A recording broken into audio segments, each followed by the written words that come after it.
नमस्कार, मैं हूं सौरभ द्विवेदी। आप देख रहे हैं दी लल्लन टॉप .com की लाइव पेशकश।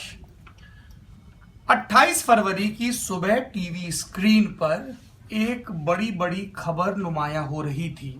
खबर ये कि देश के पूर्व गृह मंत्री, देश के पूर्व वित्त मंत्री पी चिदम्बरम के बेटे और कांग्रेस के नेता कार्ति चिदम्बरम को चेन्नई एयरपोर्ट पर सीबीआई ने गिरफ्तार कर लिया। सीबीआई और ईडी उनके खिलाफ जांच कर रही है। जो मामला है उसको आईएनएक्स घोटाला कहा जा रहा है। ये आईएनएक्स ये है जिसको हम लोग सब लोग मीडिया में आईएनएक्स बोल रहे हैं जबान की सुविधा के लिए। तो मसला ये है कि ये आईएनएक्स घोटाला क्या है जिसका इल्जाम सीबीआई लगा रही है। 3.5 करोड़ की घूस का क्या मामला है।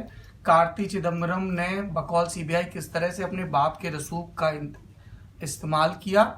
पिता जो उस वक्त देश के वित्त मंत्री थे। ये 2007-2008 का मामला है। 2008 के आखिरी में पी चिदम्बरम गृह मंत्री बन गए थे।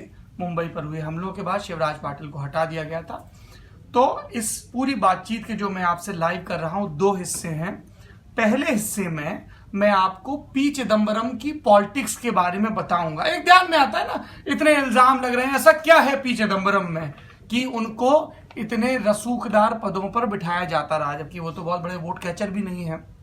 और दूसरे हिस्से में मैं अपने साथी दर्पण की मदद से आपको ये पूरा घोटाला सरलतम ढंग से समझाने की कोशिश करूंगा। पी चिदम्बरम का क्या है कि शिवगंगा के इलाके से आते हैं, तमिलनाडु का इलाका है। बहुत ही पढ़े लिखे परिवार से आते हैं। आपने अन्नामलाई यूनिवर्सिटी का नाम सुना होगा। ये इनके नाना जी हैं, उनकी स्थापित की हुई university, one of the founder. और मर्चेंट फैमिली है, कई टेक्सटाइल ट्रेडिंग इस तरह के कई कारोबार रहे। लेकिन चिदम्बरम पढ़ने में बहुत तेज थे, बहुत शार्प। और इन्होंने पढ़ाई की, लोयला से पढ़े, फिर क्रिश्चियन प्रेसिडेंसी से पढ़े, लॉ की पढ़ाई की, बीएससी स्टैटिस्टिक्स किया। और इन सब पढ़ाइयों के बाद और हार्वर्ड से बिजनेस की भी पढ़ाई की। और उसके बाद फिर ये वकालत की प्रैक्टिस शुरू करने लगे। जी, स्टैटिस्टिक्स की पढ़ाई की, लॉ किया, हार्वर्ड से एमबीए किया। खूब अच्छी वकालत चली। यूथ कांग्रेस में काफी एक्टिव हुए और राजीव गांधी की नजर में आए। राजीव गांधी अलग अलग सूबों में ऐसे तेज तर्रार युवा नेताओं की, प्रोफेशनल्स की तलाश कर रहे थे जो Sanjay Gandhi style of politics नहीं करते थे। मतलब सिर्फ उनकी इकलौती पूंजी ब्रूट फोर्स नहीं था। तो इनको टिकट दिया गया 1984 में शिवगंगा से, और 85 में राजीव ने इनको अपनी मिनिस्ट्री में भी ले लिया।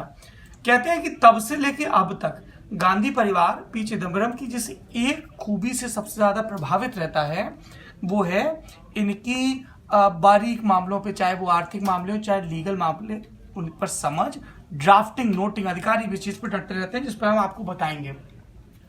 फिर मामला ये हुआ कि वहां पर एमजीआर का दौर जब खत्म होने लगा और लिट्टे को लेकर राजीव गांधी की सरकार की पॉलिसी बदली और श्रीलंका में सख्ती हुई, तो तमिलनाडु का कांग्रेस में प्रतिनिधित्व कौन करता था? पी चिदम्बरम करते थे। पी चिदम्बरम के कद में इजाफा हुआ। बूटा सिंह राजीव गांधी की सरकार में आखिरी 2-3 साल में गृह मंत्रालय संभाल रहे थे। पीवी नरसिम्हा राव के बाद बूटा सिंह को लाया गया था। और बूटा सिंह का कैबिनेट में होना एक किस्म का राजनीतिक संकेतवाद ज्यादा था। ऐसा नहीं था कि उनकी बहुत सख्त पकड़ थी या प्रशासनिक अनुभव बहुत ज्यादा था। और इसलिए बूटा सिंह के साथ जो राज्य मंत्री थे वो थे पी चिदम्बरम, उन पर राजीव बहुत भरोसा करते थे।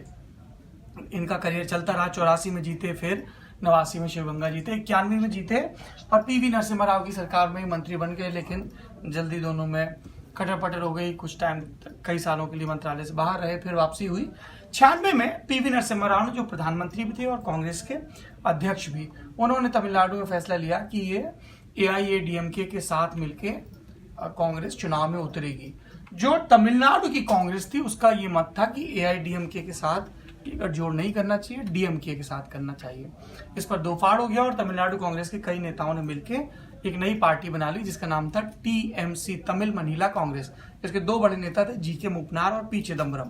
पी चिदम्बरम टीएमसी के टिकट पर डीएमके के गठजोड़ के साथ चुनाव जीत गए और देवेगौड़ा की सरकार में उनको वित्त मंत्रालय मिला। उसके बाद इंद्र कुमार गुजराल के पास कुछ दिन के लिए रहा, क्योंकि गुजराल जब बने थे तो एक नए किस्म की रस्साकशी शुरू हो गई थी कि किसको कौन सा मंत्रालय मिले, तो 10-15 दिन का कंफ्यूजन रहा। लेकिन टीएमसी का सपोर्ट बहुत जरूरी था, 18-20 सीटें थी मेरी याददाश्त के मुताबिक, तो इनको फिर से वित्त मंत्रालय मिल गया। उसी दौरान चिदम्बरम ने एक बजट पेश किया था 1997 का, जिसको लोग कहते हैं कि एक जो मनमोहन सिंह का बजट था 1992 का, उसके बाद का ये सबसे महत्वपूर्ण बजट माना जाता है। इस तरीके की बात कही गई।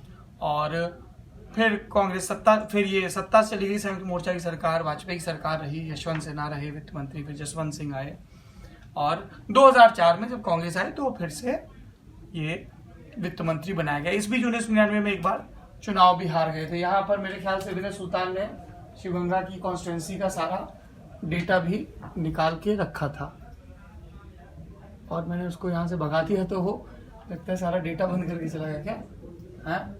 हाँ, देखिए शिवगंगा से चुनाव जीतते रहे, 99 में हार गए थे, पी चिदम्बरम तीसरे नंबर पे चले गए थे, बुरी तरह हारे थे, देखिए है ना। 96 और 98 जीते थे, और उसके बाद ये 2000, इसके बाद इन्होंने अपनी एक अलग पार्टी भी बनाई, और उसके बाद कांग्रेस में शामिल हो गए। मई 2004 में फिर से शिवगंगा से चुनाव लड़े और बड़े अंतर से चुनाव जीते, मतलब लगभग 1,70,000 वोटों के लमसम 1,63,000 का फासला था।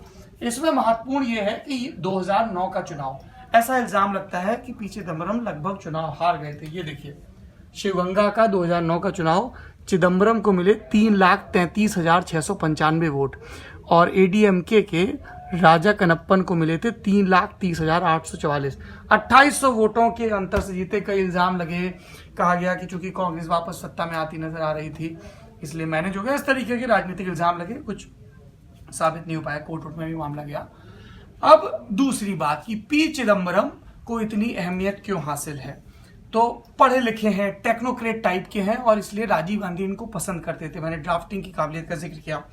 कांग्रेस कवर करते हैं एक बड़े पत्रकार हैं, जब हमने उनसे पूछा कि क्या खासियत क्या है चिदम्बरम की, इतनी प्लम पोस्टिंग कैसे मिलती है कि 10 साल के यूपीए के राज में या तो वो वित्त मंत्री रहे और 8 से 12 के दौर में वो गृह मंत्री रहे। चिदम्बरम जिनके ऊपर इल्जाम लगा कि उन्होंने प्रणब मुखर्जी के दफ्तर में बगिंग करवाई थी, यानी कि उसकी जासूसी करवाई थी, इसका प्रणब मुखर्जी ने भी बड़ा जिक्र किया, बड़ा बवाल हुआ।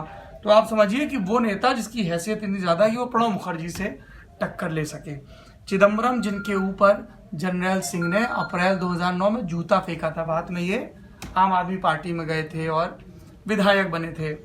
और चिदम्बरम के इस तरीके से कई प्रकरण सामने आते हैं। 2008 में जब ये गृह मंत्री बने, तो फिर 2011 में जब मुंबई में बॉम्बिंग हुई तो इंटेलिजेंस में इन्होंने जो बयान दिया था वो भी काफी चर्चित रहा था। ये चिदम्बरम की पॉलिटिक्स है। चिदम्बरम को कहते हैं कि मंत्रालय चलाना आता है सख्ती से, और इसीलिए ब्यूरोक्रेसी इनसे बहुत डरती है। इनको कानून की भी जानकारी है और आंकड़ों की भी, तो ये एक बड़ा मेल माना जाता है।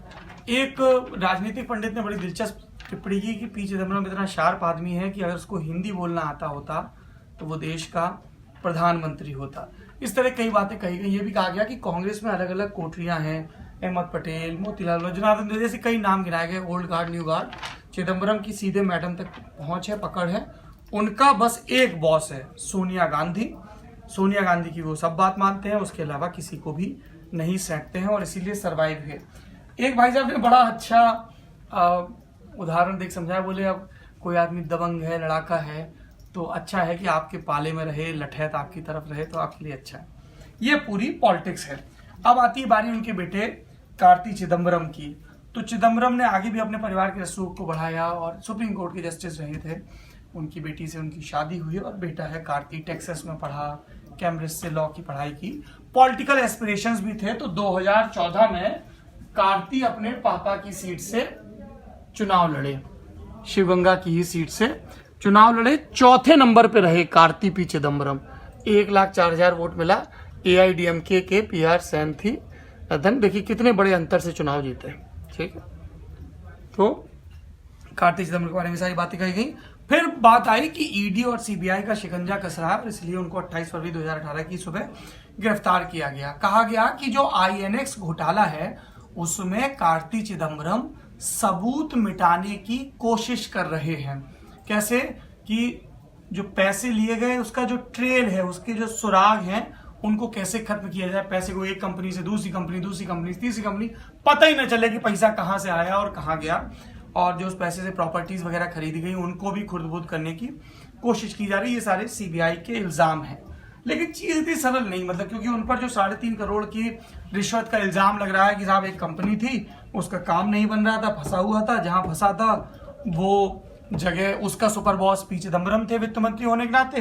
फिर कंपनी कार्ति चिदम्बरम के पास गई हमारी मदद को लीगल एडवाइस के नाम पे, और दोबारा वही एप्लीकेशन दी गई, इस बार पारित हो गई, और इस सब में 3.5 करोड़ रुपए दिया गया, ऐसा इल्जाम लग रहा है। तो अब क्या है वो समझ लेते हैं, वो बारीकियां, ताकि आपसे भी कोई पूछे कार्ति चिदम्बरम का मामला क्या, मुझे भी आज दोपहर तक नहीं पता था, पर दर्पण है हमारे साथी, इन्होंने समझाया, मुझे समझ में आ गया। मैं उम्मीद करता हूं कि आपको भी समझ में आ जाएगा, और मैंने समझने के क्रम में कागज पे चीजें लिखी थी, तो उससे मुझे मदद लगी। जी बताइए सर, जो एफडीआई के थ्रू इन्वेस्टमेंट होता है इंडिया में, उसके 2 रूट्स होते हैं। एफडीआई में विदेश से जो पैसा भारत में आता है, जी प्रत्यक्ष निवेश के थ्रू। एक तो होता है ऑटोमेटिक रूट। ऑटोमेटिक रूट इसलिए क्योंकि इसमें भारत के गवर्नमेंट के किसी अप्रूवल की जरूरत नहीं पड़ती है। और दूसरा होता है अप्रूवल रूट, जिसे गवर्नमेंट रूट भी कहा जाता है। इसके लिए हमें इंडिया की गवर्नमेंट की अप्रूवल की ज़रूरत होती है, पैसा भारत में निवेश करने के लिए या पैसा विदेश से भारत में लाने के लिए। अच्छा, तो एफडीआई की ये तो पहले आप देख लीजिए, ये कार्ति चिदम्बरम है, पी चिदम्बरम की सपूत है, और ये पी चिदम्बरम। चलिए बढ़िया।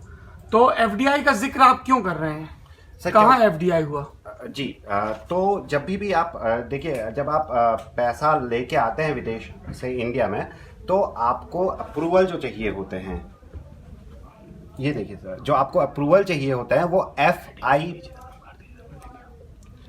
FIPB से चाहिए होता है, यानी कि विदेश निवेश संवर्धन बोर्ड से आपको अप्रूवल चाहिए। फॉरेन इन्वेस्टमेंट प्रमोशन बोर्ड से चाहिए होता है। FIPB उसका शॉर्ट फॉर्म है कि अगर आपको ज्यादा पैसा लगाना है तो पहले इनसे परमिशन लो, सही तरीके से पैसा आ रहा है कि नहीं आ रहा है, और सही तरीके से लगाया जा रहा है कि नहीं लगाया जा रहा है, मतलब है ना। अच्छा, अब एक कंपनी है, ये इनको आपने टीवी स्क्रीन पे बहुत देखा होगा, इंद्राणी मुखर्जी हैं, इनके पति पीटर मुखर्जी, उनकी भी फोटो लगा दीजिए, नीचे लगाई हुई है। अच्छा, कहाँ है नीचे भाई, बहुत ही नीचे चले गए, ये पीटर मुखर्जी हैं। तो शीना बोरा मर्डर केस में आपने पीटर और इंद्राणी को खूब देखा होगा। इनकी कंपनी थी, पीटर पहले स्टार ग्रुप के सीईओ थे, उसके बाद इन्होंने अपनी कंपनी शुरू की INX के नाम से, ये 9X न्यूज X ये सब इसी का हिस्सा थे। और इसके लिए इनको चाहिए था FDI यानी कि फॉरेन इन्वेस्टमेंट, और अप्रूवल रूट के द्वारा चाहिए, यानी कि वो FIPB जो था, FIPB बोलते हैं ना, हाँ, FIPB के जरिए चाहिए था। फिर क्या हुआ? तो सर पहले तो बता दें FIPB अब ये डिबंक हो गई, अब नहीं चलती है, नरेंद्र मोदी ने हटा दिया इसको। जी, तो इन्होंने अप्रूवल लिया, 305 करोड़ का अप्रूवल लेना था इन्होंने, और साथ ही साथ इन्होंने ये कहा था कि INX मीडिया के लिए तो चाहिए ही, और INX न्यूज के लिए भी हमको ये अप्रूवल चाहिए। बेसिकली वो ये कहना चाह रहे थे कि मैंने ये कागज में लिख लिया, इधर आइए, इन्होंने अप्रूवल मांगा कि ये हम INX मीडिया नाम की कंपनी खोल रहे हैं, ठीक है, उसके लिए हमको अप्रूवल दे दीजिए, और उसी से फिर हम INX न्यूज खोलेंगे। तो जब इन्होंने FDI इसके लिए मांगा तब तो मिल गया, है ना, लेकिन टोटल ये मांग रहे थे इतने के लिए, 305 करोड़ के लिए, और कह रहे थे कि न्यूज में भी लगाएंगे। न्यूज में 26% की लिमिट है, ये तो तब उसमें भी थी, एंटरटेनमेंट में अब खत्म हो गई, तो ये नहीं मिली उनको। इनको सिर्फ 4.6 करोड़ की इजाजत मिली, 4.6 करोड़ रुपया ये विदेश से ला सकते हैं, जी। अब उसके बाद ये गए कार्ति चिदम्बरम की कंपनी के पास, जिसका नाम है चेस ग्लोबल एडवाइजरी सर्विस। कहा कि भैया हमारी मदद करो, इसमें कंसल्टेंसी करो, और इसके लिए 10 लाख रुपए की फीस दी जी। और ये गए इसलिए, अभी ये 10 लाख का आंकड़ा याद रखिएगा, अभी आगे फिर आएगा जी। ये गए इसलिए क्योंकि देखिए, जो भी बचा हुआ, क्योंकि 4.62 करोड़ का तो इनको अप्रूवल मिल गया था, हाँ। लेकिन बाकी 300 करोड़ थे, वो एज अ प्रॉफिट दिख रहा था, तो उसके ऊपर इनको टैक्स देना पड़ा। मतलब इन्होंने बाहर से पैसा ले लिया था, अप्रूवल मिला नहीं, पर पैसा तो आप ले चुके हो, तो उसका आपको ब्याज देना पड़ा, ब्याज देना था, तो भयानक घाटे में जा रही थी। तो ये लोग ये पहुंचे कार्ति चिदम्बरम के पास, तो उन्होंने इनसे कहा कि आप, मतलब कथित तौर पे उन्होंने कहा कि आप फिर से सेम जो अर्जी है वो फिर से डालिए, FIBB को डालिए। और FIBB के भी सुपर बॉस कौन थे? पी चिदम्बरम, जो उस वक्त देश के वित्त मंत्री थे। जब फिर से अपनी अर्जी डाली गई तो अर्जी अप्रूव हो गई। ठीक है, अब मामला ये है, सीबीआई ये कह रही है कि INX मीडिया ने पूरी स्थिति से बचने के लिए कार्ति चिदम्बरम को घूस दी। कैसे घूस दी? इसके लिए कहा जा रहा है कि कार्ति चिदम्बरम के एक CA हैं जिनका नाम है S भास्कर रमन, उनकी रिलेटिव है पद्मा की कंपनी है एडवांटेज के नाम से, है ना, advantage strategic consulting private limited, ये पद्मा कंपनी है। और कहा जा रहा है कि जो कार्ति चिदम्बरम के नाम पे बिल फड़ा 10 लाख रुपए का, वो भी इनवॉइस जो बना था, यानी कि बिल बना था, वो एडवांटेज के नाम पे बना था। ये भी कहा जा रहा है कि एडवांटेज को पीटर मुखर्जी की कंपनी ने जो एक और 3.5 करोड़ का भुगतान किया है, तो एडवांटेज ने कुछ नहीं किया पीटर मुखर्जी कंपनी के लिए। वो 3.5 करोड़ रुपए दरअसल कार्ति चिदम्बरम को किया गया भुगतान है, उनकी ये सेवाओं के लिए जो उन्होंने अपने पापा के रसूख वाले PINB से पास करवा लिया। तो ये जो 3.5 करोड़ का इनवॉइस है, जो एडवांटेज को पैसा मिला और कहा जा रहा है कि वो अंततः कार्ति को मिला, घुमा के दिया गया, उस पर सीबीआई अड़ी हुई है, अलग अलग तर्क दे रही है। सुप्रीम कोर्ट में भी मामला चल रहा है, पी चिदम्बरम ने भी मामला दाखिल कर रखा है, खुद कानून के विद्वान हैं और कह रहे हैं कि ये मेरे मौलिक अधिकारों का हनन हो रहा है।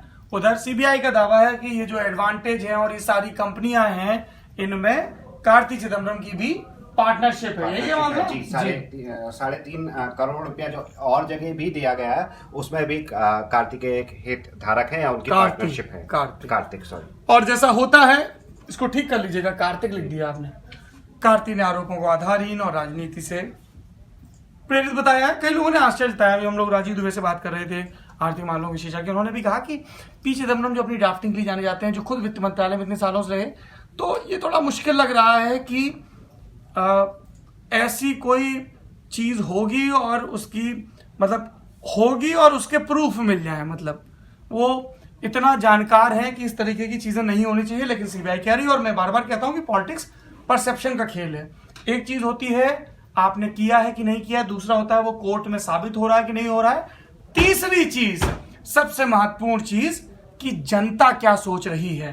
पी चिदम्बरम के जो पहले राजनीतिक बॉस थे, पॉलिटिकल बॉस थे, राजीव गांधी, उन्होंने बोफोर्स घोटाला किया है कि नहीं किया है, ये कोर्ट में साबित नहीं हो पाया। राजीव गांधी के नाम पर जो भी लूप होल रहे हो, किसने भाग जाने दिया, क्या हुआ, कोर्ट में साबित नहीं हो पाया है।